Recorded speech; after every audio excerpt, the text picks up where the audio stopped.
vamos falar dos animais invertebrados, que são os animais que não têm o esqueleto interno.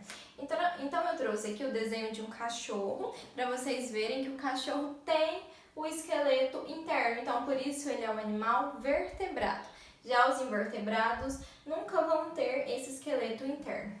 Alguns invertebrados têm um esqueleto externo, que é chamado também de exoesqueleto, e outros animais invertebrados têm essa estrutura dura e rígida aqui para protegê-los. Já alguns não têm esqueleto e nem estruturas rígidas, como as minhocas, por exemplo.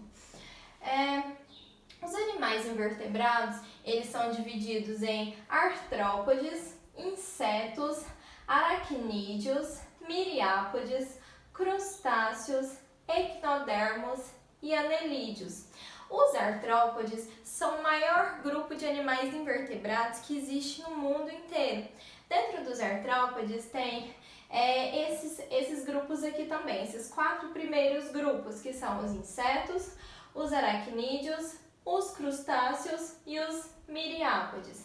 Os artrópodes tem animais artrópodes que voam, outros vivem na terra, outros na água, então existe uma variedade enorme de animais artrópodes. Mas uma coisa que todos eles têm em comum, então todos esses 4 primeiros grupos aqui vão ter em comum, porque todos eles são artrópodes, é que todos eles têm o exoesqueleto.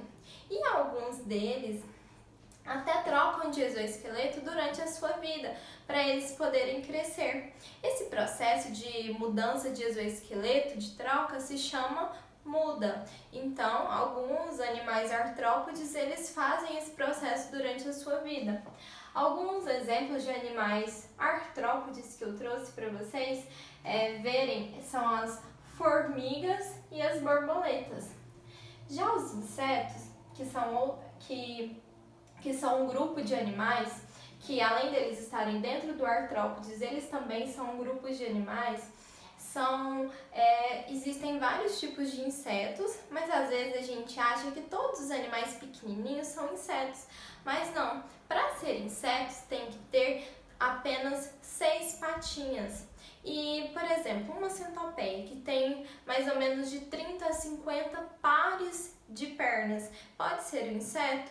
Não, porque todo inseto precisa de ter 6 patinhas. Os outros que têm mais de 6 patinhas não são insetos. Uma característica também que a maioria dos insetos tem são as 2 anteninhas. Vocês já observaram que as baratinhas, por exemplo, têm 2 antenas? Já pararam para pensar para que servem essas antenas? Essas antenas dos insetos servem tanto como olfato como o tato. Então elas servem para sentir o cheiro dos ambientes e também para tocar.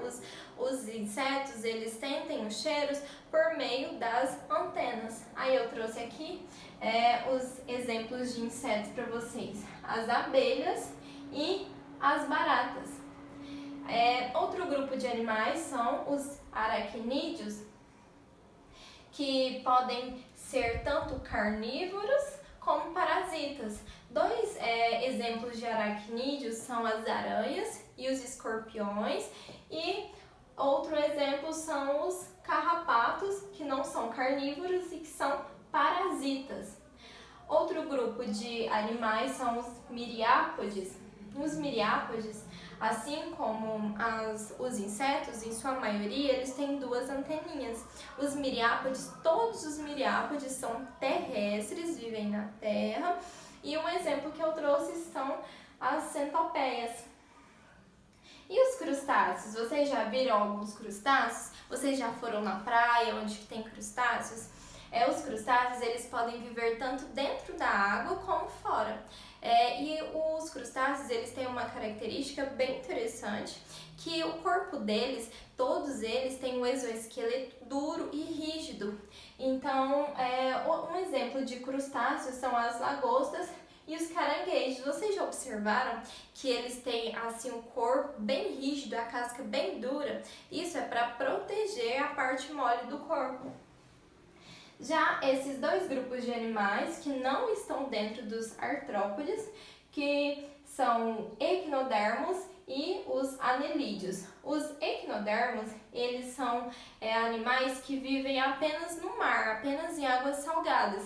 E existem os equinodermos, tanto os que comem, que se alimentam de plantas, de algas, e com aqueles que são carnívoros. Dois exemplos aqui são os ouriços do mar, que são aqueles bichinhos pretos com os espinhos enormes que estão em volta dos ouriços, que são animais que se alimentam de algas, e as estrelas do mar, que são animais carnívoros. Já os anelídeos, eles vivem tanto na água como em terra úmida.